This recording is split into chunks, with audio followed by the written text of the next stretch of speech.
Deuxième partie de cette émission. Soyez les bienvenus si vous nous rejoignez. Hier, nous parlions du fait que le meurtrier présumé de Sarah Halimi ne serait pas jugé car jugé irresponsable pénalement. Depuis, les réactions sont très nombreuses. Vous entendrez dans une seconde l'énorme coup de gueule d'Arthur, l'animateur télé. Mais je veux d'abord vous entendre, Haïm Corsia. Bonjour.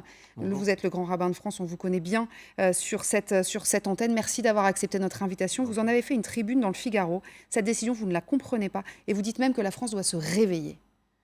Oui, parce que regardez, si je puis me permettre, votre formulation, qui est très juste, hein, juridiquement, vous avez raison, meurtrier présumé. C'est-à-dire qu'elle est morte, certaine. Et le meurtrier, il n'est que présumé. Pourquoi ? Parce que ça n'a pas été établi par un procès. Et je pense que la société, la victime évidemment, la famille évidemment, mais la société a besoin d'un procès. Si on n'établit pas les faits, on reste toujours dans des présomptions, dans un peut-être. Mais vous savez, malheureusement, sa mort, elle est avérée. Et je pense qu'il faut intégrer l'idée qu'on ne peut pas être dans des à peu près. Donc moi, je ne demande pas à ce qu'on juge les fous, comme certains m'ont fait prendre, comme si je ne connaissais pas la base de l'humanité et de la loi française. Et permettez-moi de le dire aussi, de la vérité ancestrale de la Bible, qui considère que si quelqu'un n'est pas responsable, il n'est pas responsable.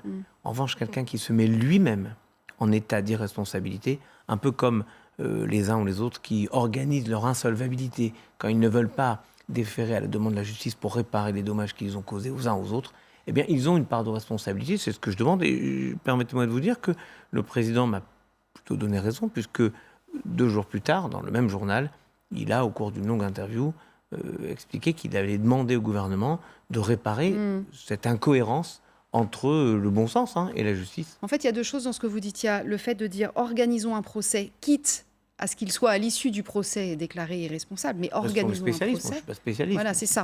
Et puis, effectivement, cette affaire de stupéfiants et de se mettre en marge de façon volontaire, manifestement. Oui, c'est-à-dire qu'il y a une façon... En fait, c'est terrible, parce que ce qui est proposé, c'est à tous les méchants de la société: fumez, buvez, prenez des médicaments, prenez des drogues, et puis après, vous faites ce que vous voulez. Mais c'est terrifiant. C'est exactement ce qu'a dit, je ne sais pas si vous l'avez vu, cette vidéo qui a beaucoup buzzé, c'est pour ça qu'on vous l'a montré aussi. Une vidéo qu'a publiée sur son compte Instagram hier, Arthur, l'animateur télé que vous connaissez bien. Énorme coup de gueule. Regardez, on vous en a sorti un extrait, parce que la vidéo est assez longue. Mais regardez ce qu'il dit, vous me direz ce que vous en pensez ensuite. Et là, j'avais envie de vous parler d'un truc perso, c'est que j'ai décidé de me mettre à la drogue. Voilà. Je vais donc fumer des pétards. Et parce qu'il semblerait qu'en France, quand tu es sous l'effet de la drogue, tu ne vas pas en prison. On te juge même pas. C'est-à-dire que tu peux voler, tu peux braquer une banque, tu peux rouer de coups une vieille dame, tu peux lui casser le visage en 1000 morceaux et la jeter par-dessus la fenêtre en la traitant de sale juive, et tu ne vas pas être jugé. Donc c'est génial, quoi. Ouais, il y a des raccourcis, bien entendu. Oui, On pas est d'accord juste, pour parce dire... que je ne voudrais pas que quiconque veuille se débarrasser de sa belle-mère se dise « ça y est, j'ai le moyen », parce que l'assassin, moi je ne prends pas vos précautions oratoires, l'assassin est enfermé dans un établissement psychiatrique. Mais ce n'est pas une raison pour priver la société de ce procès, qui est une façon d'établir les faits. Pardon de vous dire ça, mais imaginons même, regardez, j'accepte les décisions des spécialistes. Ok, il était irresponsable au moment où il a eu cette bouffée délirante. Mais avant, quand il fréquentait telle ou telle mosquée, on a parlé de mosquée radicalisée, quand il a pris tel ou tel nom d'emprunt sur son lien Facebook personnel. Mais il y a besoin d'établir tout ça. C'est pas venu de rien, Oui, c'est son geste de haine. Donc, moi, je dis simplement, je ne veux pas changer le monde. Je dis simplement, là, il faut un peu de justice et rendre justice à cette femme. Et au moins, peut-être que si le président nous entend, garde des Sceaux, que si ça se fait, j'espère que ça se fera, le fait de transformer cette législation pour que quelqu'un qui se met lui-même en état d'irresponsabilité, eh bien, soit poursuivi, eh bien, qu'on puisse appeler cette loi, la loi Sarah Halimi, qui est une façon de lui rendre hommage et de la garder présente et de rappeler quand même l'échec du système autour d'elle. Je voudrais juste dire un mot. L'avocate générale de la Cour de cassation, près de la Cour de cassation, a elle-même regretté, dans ses attendus, un état de droit insatisfaisant. Bravo. Et qu'elle estime qu'elle ne parvient pas à trancher le débat sur les faits de la faute antérieure. Pardon de ce jargon juridique, mais donc exactement ce que vous dites, c'est-à-dire la bouffée délirante, mais le fait d'avoir pris un joint avant, est-ce que pour arriver là, c'était pas qu'un seul. Oui, c'était pas qu'un seul, mais c'est pas un spécialiste. Voilà. Et justement, il y a donc là la juridiction et l'avocate générale elle-même reconnaît qu'il y a peut-être nécessité de changer la loi. D'ailleurs, le président de la République ou le garde des Sceaux, en tout cas, je crois que c'est Nicole Belloubet qui l'avait fait, avait demandé un rapport à 2 députés, Dominique Rimbourg et Philippe Houillon, l'un PS, l'autre LR, et ce rapport doit être remis au mois de mai. Donc, on saura vraisemblablement ce qu'il en sera. Je vous donne la parole dans une seconde. Je voudrais juste qu'on prenne Maître Florence Roas en ligne, puisque évidemment, elle va sans doute pouvoir répondre aux questions qu'on soulève. Vous êtes avocate pénaliste au barreau de Paris. Merci d'avoir accepté de répondre à nos questions. Mais 2 choses. La prise de drogue, en l'espèce, serait une excuse quand c'est une circonstance aggravante pour d'autres faits. Et l'autre chose sur ce que soulèvent justement Haïm Corsia et Valérie Nataf sur ce plateau, il se met lui-même dans l'état de ne plus être conscient. C'est-à-dire comment faire pour pénaliser le fait qu'on a pris de la drogue qui fait que ça nous met dans cet état-là et qui nous conduit ensuite à cet acte-là. Vous voyez ce que je veux dire ? Oui, alors, première chose déjà, c'est que la Cour de cassation a dit que, dans son communiqué de presse, qu'elle venait confirmer une jurisprudence qui existait avant. Alors, à savoir qu'on ne devait pas finalement tenir compte de l'origine de la question de l'abolition du discernement sur l'article 122 alinéa 1er du Code pénal. Alors ça, c'est vrai que ça va poser une vraie question et c'est vrai que juridiquement, ça pose quand même beaucoup de questions. La deuxième chose, vous m'avez dit, Bénédicte, rappelez-moi votre question. C'était sur le fait de se mettre soi-même dans cet état-là, c'est-à-dire la prise de stupéfiants. C'était toute la question qu'on posait justement autour de la prise de stupéfiants. Alors c'est vrai que c'est une vraie difficulté parce que jusqu'à présent, quand on plaide un dossier, et ce qu'on dit à nos clients, c'est que le fait d'avoir bu ou le fait d'avoir pris des stupéfiants, c'est pas une circonstance atténuante dans la commission d'une infraction, c'est une circonstance aggravante. Alors c'est vrai que c'est extrêmement étonnant que via cette jurisprudence, quel signal ça donne ? Est-ce que les gens vont penser que finalement, parce qu'ils ont fumé quand ils commettent une infraction ou parce qu'ils ont bu, ça a altéré leur discernement et puis finalement, du coup, ou aboli puisqu'en l'occurrence, là, c'est vraiment la question de l'abolition qui est posée. Et finalement, ça a à avoir une incidence qui est dans le rendu du jugement qui va être positif. C'est ce signal-là qui surprend tous les juristes, pas que la population française, les citoyens français, mais aussi les juristes. C'est vrai que c'est un signal qui nous paraît tous un peu curieux.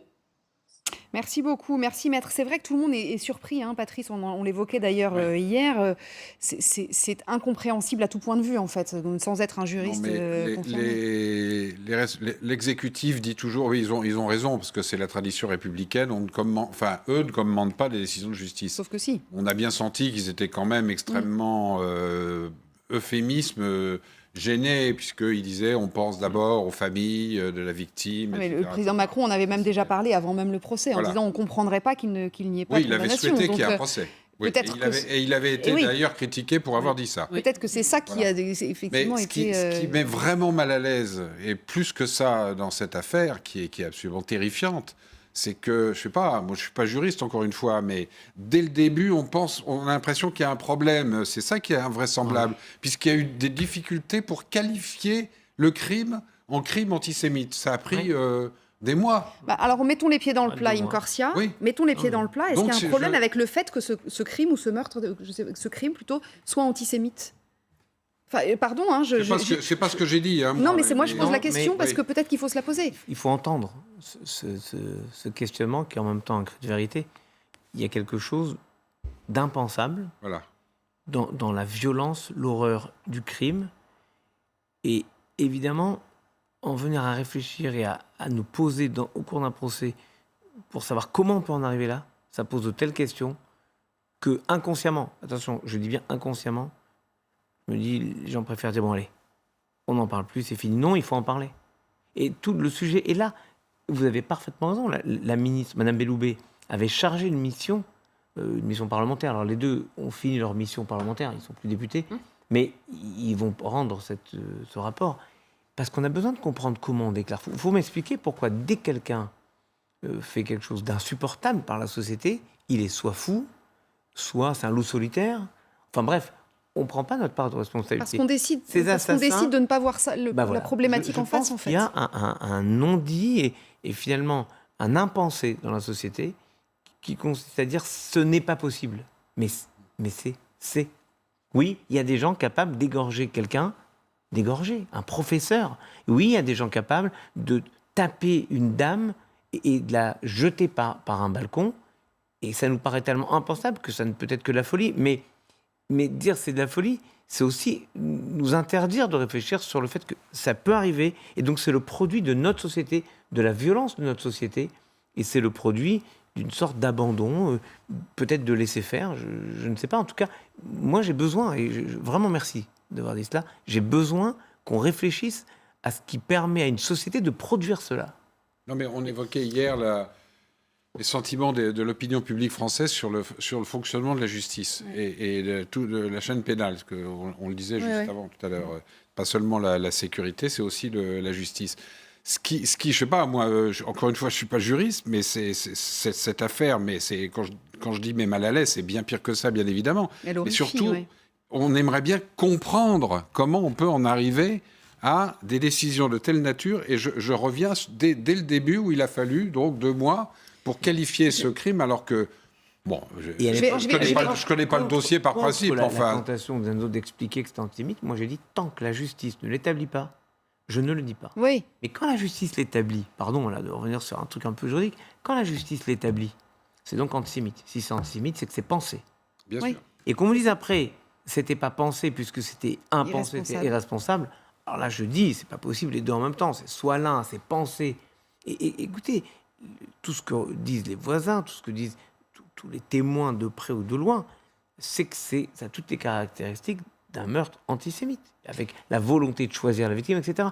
Donc après, qu'on nous dise c'était impensé puisque c'était irresponsable, non, ça ne peut pas y croire. Ça colle pas. Je vais être très cynique encore une fois, pardonnez-moi, mais la question elle mérite sans doute aussi d'être posée. Valérie, est-ce qu'on peut pas imaginer que le fait effectivement qu'Emmanuel Macron, il y a un an, ait dit il faudrait qu'il y ait un procès, on ne comprendrait pas qu'il n'y ait pas de procès, et puis, j'allais dire, parasiter ce dossier judiciaire. On sait bien que les liens sont parfois assez éruptifs entre le pouvoir exécutif et le pouvoir judiciaire. Est-ce que ça n'aurait... Voilà, est-ce que ça aurait pu avoir une conséquence ? Je ne peux pas croire cela. Je pense que moi, en tout cas, je ne peux pas le croire. Non, on ne peut pas l'imaginer, oui, voilà. C'est ça. Moi, je pense qu'ils ont jugé en droit. Je voudrais juste dire une chose, et j'espère que vous ne le prendrez pas en mauvaise part. Jamais il y a eu une force... Il y a une forme de procès, parce que ce n'est pas un jugement, là, le jugement de la Cour de cassation, rendu dans le secret d'un juge d'instruction avec les avocats. Il y a eu une forme ce n'est pas vraiment un procès, mais il y a eu délibération, plaidoirie. En Cour de cassation En Cour de cassation. Pardon, en cassation, c'est sur le droit, et vous l'aviez dit très justement, comme le droit ne permet pas, mais c'est pas sur le fond, permet pas de répondre la réponse évidente, il faut changer le droit. C'est ce que. Non, mais ce que je veux dire, c'est qu'il y a eu devant la chambre d'instruction depuis la loi de 2008, il y a l'obligation d'avoir un débat devant la chambre d'instruction. Merci. Mais ce n'est pas un débat sur le fond avec tous les éléments. Pas un procès. On réfléchit juste s'il est responsable ou pas. Moi, je propose simplement de faire le procès et de refaire ce même débat à la fin. Et après, on dit, il est irresponsable, ok. Oui, mais on a établi les faits. On n'est pas obligé de passer par la circonvolution que vous avez utilisée au début, à juste titre, encore. Meurtrier présumé. Meurtrier présumé. Mais oui, je voulais juste préciser qu'on peut avoir l'impression, parce qu'on n'est pas familier de ces choses-là, et moi encore moins que d'autres, sans doute, mais qu'il y a eu une forme sur le juridique. Mais uniquement juridique, voilà, oui, c'est ça. Uniquement juridique, mais il y a eu une forme de débat. Moi, je ne peux pas penser que l'intervention du président de la République réclamant un procès sur le meurtre de Mme Halimi ait pu peser sur les débats. En tout cas, si c'est le cas, vous croyez ça ? Moi, de très hauts magistrats en viennent à tancer le président de la République qui a dit on aimerait avoir un procès, ce qui était une réaction, je trouve, légitime. On dit après... Oui, les deux plus hauts magistrats avaient fait un texte commun. Voilà. Ce qui, au moins, c'est bien. Il y a un principe intangible dans le droit. D'accord. Maintenant, il faut aussi peut-être qu'on se pose des questions sur un principe essentiel aujourd'hui, dans le monde aujourd'hui, qui est en anglais l'accountability, le fait de devoir rendre des comptes. Peut-être que la justice aussi doit rendre des comptes sur le fait que oui ou non, elle est compréhensible. Et je n'invente pas par la population. Et je n'invente pas une sorte de fantasme de l'éloignement de la justice, puisqu'il y a des commissions qui sont chargés en ce moment de trouver à abandonner le volapuc que les magistrats et que les juristes adorent employer pour qu'on ne comprenne rien. Donc en gros, on comprend bien cette tendance maintenant de dire, écoutez, essayons de réfléchir avec des règles simples. Oui, le droit, mais le droit ne peut pas s'éloigner de la vérité à ce point. Il faut rapprocher les deux et un peu de bon sens. Donc voilà. On se posait la question hier quand donc le gouvernement disait il faut une loi, ce qu'on a évoqué au début de cette émission, et on se disait collectivement sur ce plateau, il faut faire aussi quand même un peu attention aux lois de circonstance. Les lois prises dans l'émotion, aussi abominable que cette affaire soit, bien évidemment. Sauf... Oui, c'est sous Nicolas Sarkozy, il y a un intellectuel, je crois que c'est Gilles Fickenstein qui avait fait un bouquin là-dessus sur la dictature de l'urgence, où il disait une affaire ou un fait divers, un 20h et une loi. Là, c'est pas tout à fait la même chose, vous venez de l'évoquer, puisqu'en amont, il y avait l'exécutif, je ne sais pas si c'est le président de la République ou le gouvernement, avait demandé à 2 parlementaires de faire Madame Belloubet. C'était la garde des Sceaux. Avait demandé un rapport en amont de la manière dont... Sur l'irresponsabilité pénale, sur comment traiter. Alors c'est vrai qu'en droit, encore une fois, ça fait 3 fois que je le dis, ça devient insistant, je ne suis pas juriste, mais les juristes disent que c'est extraordinairement compliqué. Oui. Ça, sans doute. Mais on ne peut pas parler, on peut pas parler d'émotion ni de loi de circonstance, dans la mesure où cette affaire a 4 ans. Oui. Et nous avons, et tout le monde, et quand je dis nous, c'est l'ensemble de la société, nous avons entendu chaque échéance judiciaire, chacune, et on l'a entendu en disant, faisons confiance à la justice, parce qu'on fait confiance évidemment à la justice, personne ne met en cause la justice, on veut juste qu'il y ait la possibilité que quelque chose qui émane de l'ensemble de la société soit reconnu comme légitime. Encore une fois, il ne s'agit pas de juger quelqu'un d'irresponsable, il s'agit d'établir les faits. Et ça, on le doit à cette longue succession d'erreurs, d'abandons, qui fait qu'on arrive à cette situation, on se tourne, on dit qu'est-ce qui s'est passé ? Moi, je veux savoir. En l'espèce, juste en 10 secondes, il n'y a plus de recours là, à M. Corsia sur cette affaire-là. D'abord, il y a encore la Cour européenne. Ça a l'air d'être discutable juridiquement. Oui, mais moi je ne suis pas... Alors, pardon, je vais reprendre un gimmick assez important sur ce plateau. Je ne suis pas un juriste. Nous ne sommes pas, des juristes, voilà, mais on se soigne. Effectivement. Nous ne sommes pas des juristes, mais on se soigne. Et on a du bon sens. Au sens que n'oublions jamais que depuis Crémieux, depuis il y a exactement 150 ans, Crémieux a fait ministre de la Justice le décret. Du gouvernement. Oui, mais il a fait le ministre de la Justice du gouvernement de défense nationale que la justice est rendue au nom du peuple français. Il faut donc qu'on puisse la comprendre. C'est ça, au nom du peuple français. Merci infiniment d'être venu sur ce plateau. Il y a eu beaucoup de réactions, ce qui peut être effectivement au moins porteur d'espoir à ce sujet-là. C'est que beaucoup de gens ont réagi à cette décision. Vous restez avec nous. Dans une seconde, on se retrouve notamment avec Serge July, Valérie qui reste avec nous également. Et on va revenir sur la police, les prisons. Vous avez entendu tout à l'heure dans le journal, Jean Castex annonce encore 8000 places supplémentaires. On va revenir aussi sur la proposition de Xavier Bertrand. À tout de suite.